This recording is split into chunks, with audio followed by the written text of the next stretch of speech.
Hello. This is a very beginning of the project feeling right now.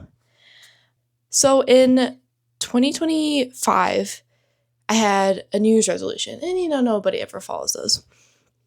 But surprisingly, I actually did. Mine was to create a junk journal, which I have right now, and it was kind of successful. Like, I have a lot of pages, um, and it's been ongoing, so it's well past a year old now, and I was really proud of it. So, as one does, you make an Instagram account for it. And guess what failed? I posted maybe like two things. But the journal was alive. So I didn't really fail my resolution. And so in 2026, when it was time to make another one, I was like, okay, let's do another journal. My first one was successful. Let's do an actual writing one, because like if you read a lot, you're smart. I loathe writing. I hate it so much. And I really thought this would be the thing that would get me to writing. It wasn't. I bought this really nice journal. Here it is right here. She's really pretty. I put all my best stickers on her. She's got like a little thing on the back and I made like a tassel. It was really cool. And, it's currently March 8th, I think. Oh, someone's calling me. As of March 8th right now, I have 5 entries from the beginning of the year. There are people who like journal every day. And I was like, I don't have to be that person. And I gave myself that leniency and I ran with it. So I did not keep myself accountable with this journal. And, today, I had the idea for this and I was like, I'm going to execute. So I decided to turn my physical journal into a digital journal. Because also I have a hard time putting like thoughts together. So I was like, I can use this journal to put my thoughts down to then record. It's so much easier to talk than it is to write down. There's a channel that I really like called Messy Situations and Dorm Room Conversations. And I guess it's a podcast. You could call it that. They don't have a lot of followers, which is crazy because the conversations they have in their dorm are so interesting. At least to me as a high schooler, listening to these stories about college, because that's going to be my reality in like a year or two. And the way they tell it, and it's just like so cozy in their bed. And I was like, that's kind of what I want for this digital journal. I don't care if anybody watches this. It's kind of for me, but it'd be cool. So we're currently in my bathtub, in my bathroom. If y'all need any product recommendations, I got you. I love all of my soaps and dude, I love this shampoo. It's supposed to be like specific to your hair. I have straight hair. It doesn't really matter which shampoo I use, but it makes me feel special. So, anyway, I've always been a creative person. I've always loved making things. I have so much childhood artwork.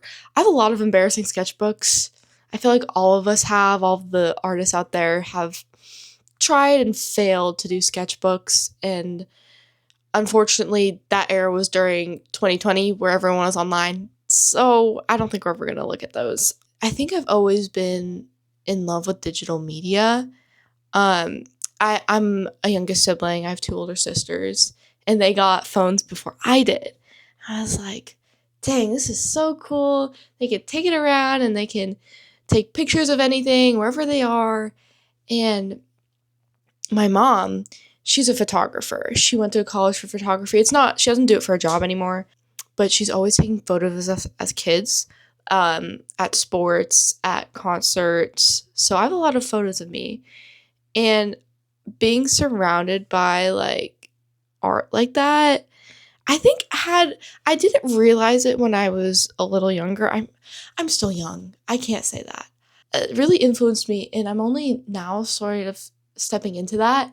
And it's weird because like I'm at the age where I really disagree with my mother on a lot of things, which I hope I grow out of. And it's weird seeing me step into her shoes. She does not, well, she tries to do video, and don't get me wrong, she is so amazing at it, but she doesn't do it in the content creator way, which is good.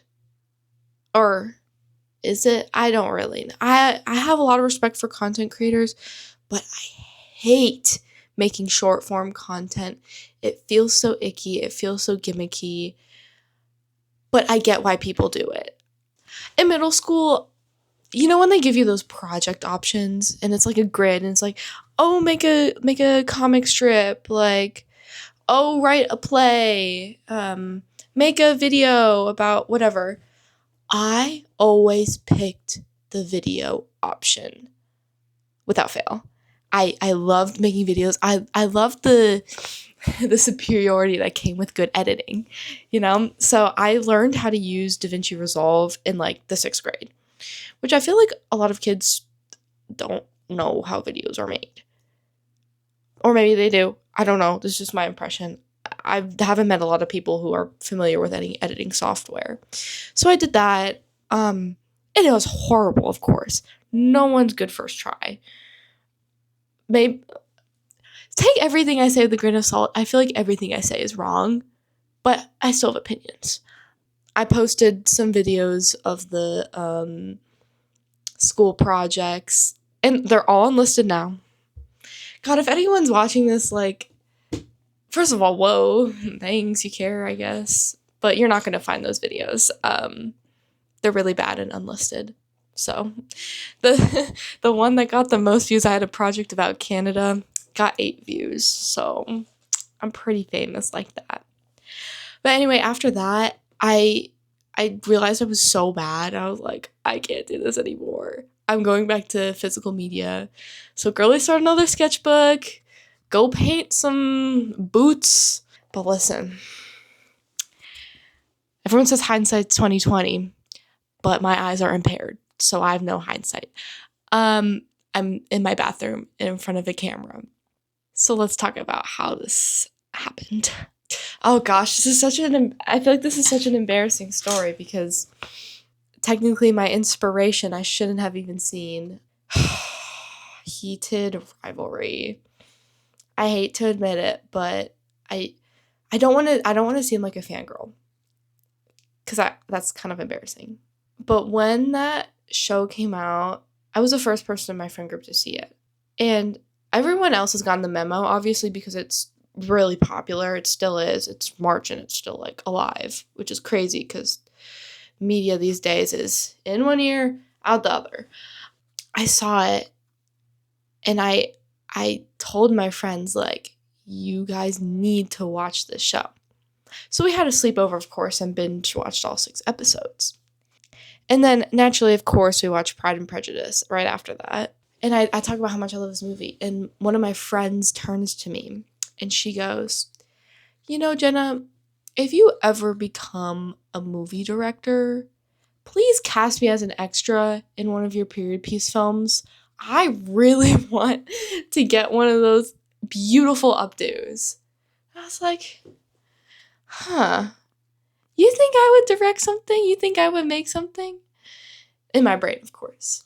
And you know, that just got me thinking, like, everyone's posting Instagram reels about the cinematography of Heated Rivalry, and I'm obsessed with it. And I'm like, that's really cool. This person thinks I can be a director. I know how to use a camera. I know how to edit. And something just clicks. Something just clicks. And if you want to be one of the greats, you have to practice. The only way to make good stuff is practice.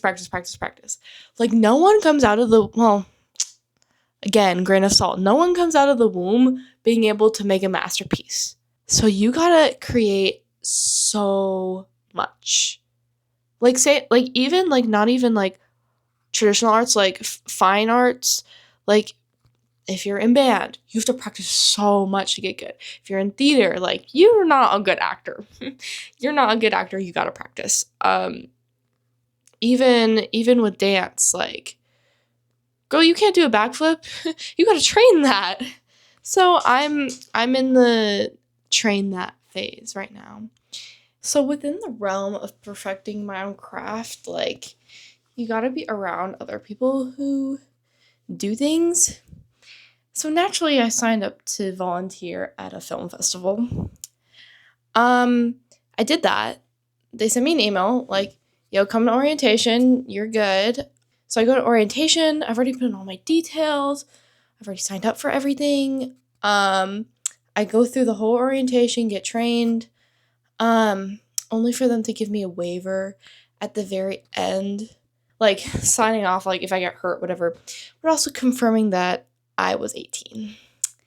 So I'm not 18 yet. And that was really disappointing because I was low-key really excited. Like, because I don't have any money. I don't work a job. I don't have time for a job. I wish I did. God, I need money. And I was really excited to go help out and see what this film festival is like and, like, meet people who are interested in the same things as me. And it is such a shame that younger people are not allowed to help in that space for free. I would do it for free. They have volunteer benefits, but I would do that for free. It's just such a good opportunity. And I can't get over it. Like, there's so many young hands that probably want to help. And limiting it to over 18-year-olds, like, I get why you're doing it. But it's just like, Unfortunately, I'm so busy that I can't go out to, like, events and practice, like, filming events and stuff like that and do videography stuff for practice. So I've settled on combining my journal and my digital content creation. So now I have an Osmo Pocket 3. This video is basically sponsored by DJI because that's all I have. I have a crappy little digital camera because, that's trending now. The digital diaries on the digital camera. Perks of having a photographer mom who has lots of old cameras. I have that, and I have my 2 Osmo Pockets, and I have my phone. I don't have a real camera, and that's something I'm, like, kind of sensitive about, honestly. Like, I feel like every creator has a real camera, like, with a body and a lens, and Mama doesn't have a job, and she can't afford that, and, like, that's what I really want. Like, that like, makes you the real deal, And I'm gonna look back at this moment, and I'm gonna go, Jenna, you didn't need that camera to create. You just needed to create. But, oh boy, how I want it. I really want it. For wanting one so bad, my Pocket 3 is doing an amazing job. Especially because of this D-Log M footage that I can color grade. It's really pretty. The Osmo 2 didn't have that. I don't know if this is everyone right now, but the trend of art. I feel like art is trending right now, especially because AI and everything. Everyone's so concerned about AI right now that there's been an explosion in art. I don't know if that's just my For You page, but it's filled with behind the scenes, like, short films. Come with me to paint my mom's wedding. Like, there are so many artists now. Since my little revelation, I've been exploring more artists. And I gotta say, there's some I want to hit because some of them are so good. My first one I want to hit, Kevin Atwater. Oh my gosh. If you're queer, it's a must watch. He makes music, and I'm not gonna lie, a lot of them sound similar to me, a lot of his songs. But the short films, holy cow. He makes short films for the songs, and the writing is so good.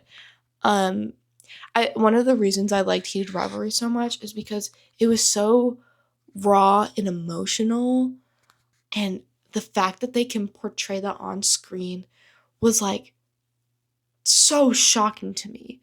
And I come and I see Kevin Atwater's short films, and it's like the same hard-hitting emotional feeling.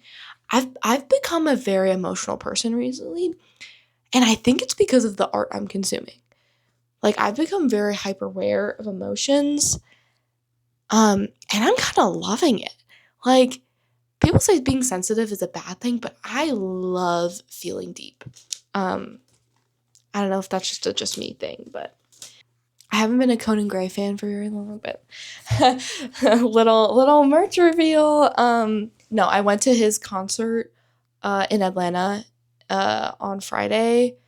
So good, by the way. I really enjoyed it. But his short films are not short films. Well, I guess you call them short films, like music videos, because technically they're music videos. Um, they kind of give me a similar feel to Kevin Atwater. Would also recommend those. Oh, also, anyone going to the other shows after Atlanta for the Wishbone World Tour? Does anyone want to buy my jacket? Wait, let me go get it.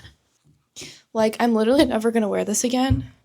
I rhinestoned it myself. So, like, if anyone wants it, just like hit me up. The sleeves also have wishbones on them. And I made I don't know what these are called. Like epaulets or something. I don't remember. It's with an E. But I think they're really cute. So hit me up if you want to buy it. I've also stumbled across a channel called Tanner Tan 36. He does TikToks too. He does short form content. So power to him. You know how I feel about that. But he has a podcast called Tangent, which is honestly what this is modeled after. Just talking about like random stuff, except his has actual topics. Mine is just a bunch of junk in my life. He talks a lot about movies, also general life things. Yeah, you know, I don't give myself enough credit. He also talks about general life things. And one of his video, oh my gosh. This got recommended to me in my feed, and I was probably just wanting to watch something while I ate dinner or something, and this popped up and I clicked on it, and it was his coming out story video. I did not expect that to be such a heavy hitter.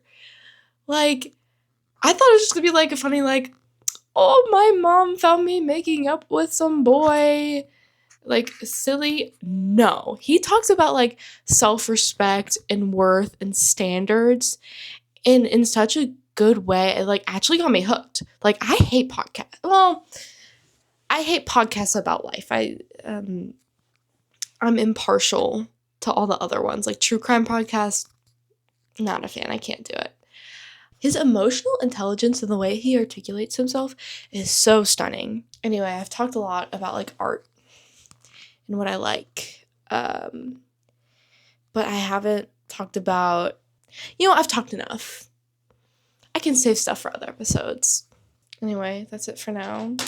Let's hope that I've got another entry in me.